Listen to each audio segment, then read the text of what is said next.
আমি ২৬ৰ বিধানসভা নিৰ্বাচনলৈও আগবাঢ়ি যাম। ২০২৬ চনৰ নিৰ্বাচন সন্মুখত ৰাখি ২০২৫ বৰ্ষত কাম কৰি যাব অসম চৰকাৰে। তাৰ স্পষ্ট ইংগিত প্ৰদান কৰিলে ৰাজ্যৰ মুখ্যমন্ত্ৰী হিমন্ত বিশ্ব শৰ্মাই। ৰাজ্যৰ বিৰোধী দলসমূহৰ মাজত হাই কাজিয়া লাগি থাকোঁতেই বিজেপি সাজু হৈছে যুঁজলৈ।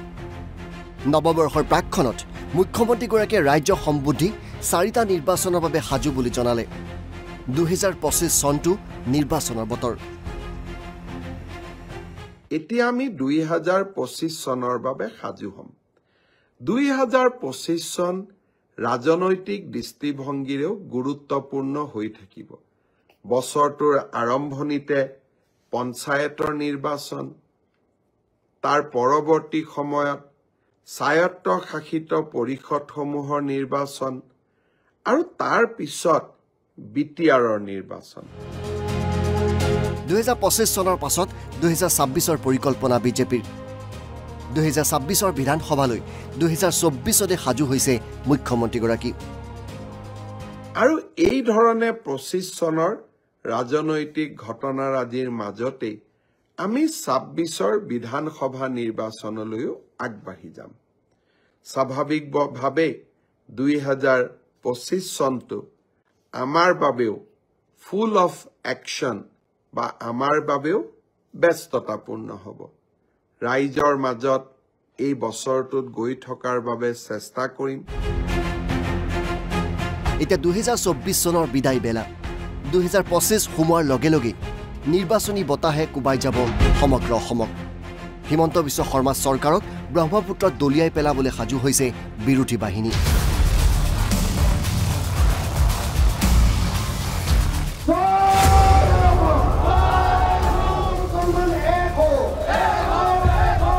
একেদৰে ১০০ আসন দখলৰ সপোন দেখিছে মুখ্যমন্ত্ৰীয়ে।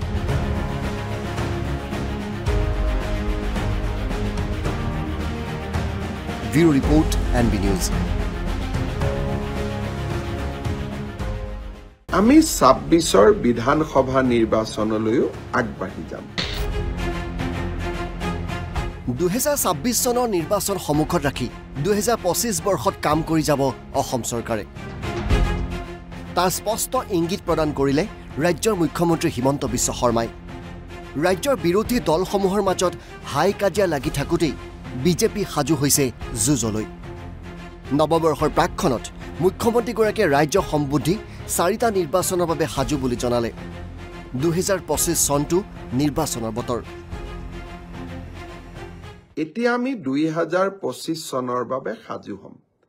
২০২৫ চন ৰাজনৈতিক দৃষ্টিভংগীৰেও গুৰুত্বপূৰ্ণ হৈ থাকিব।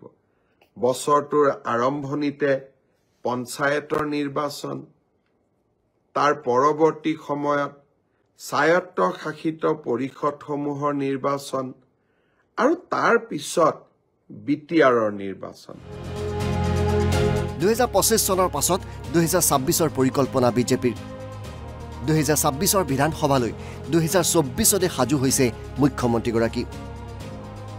আৰু এই ধৰণে ২৫ চনৰ ৰাজনৈতিক ঘটনাৰাজিৰ মাজতেই আমি ২৬ৰ বিধানসভা নিৰ্বাচনলৈও আগবাঢ়ি যাম।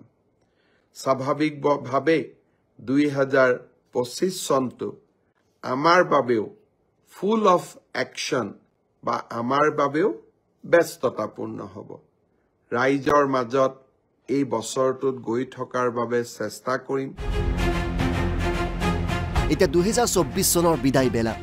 ২০২৫ সোমোৱাৰ লগে লগে নিৰ্বাচনী বতাহে কোবাই যাব সমগ্ৰ অসমক। হিমন্ত বিশ্ব শৰ্মা চৰকাৰক ব্ৰহ্মপুত্ৰত দলিয়াই পেলাবলৈ সাজু হৈছে বিৰোধী বাহিনী।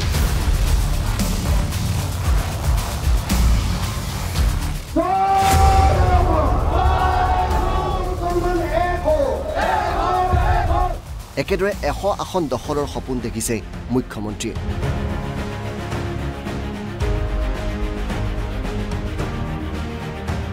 Bureau report NB news.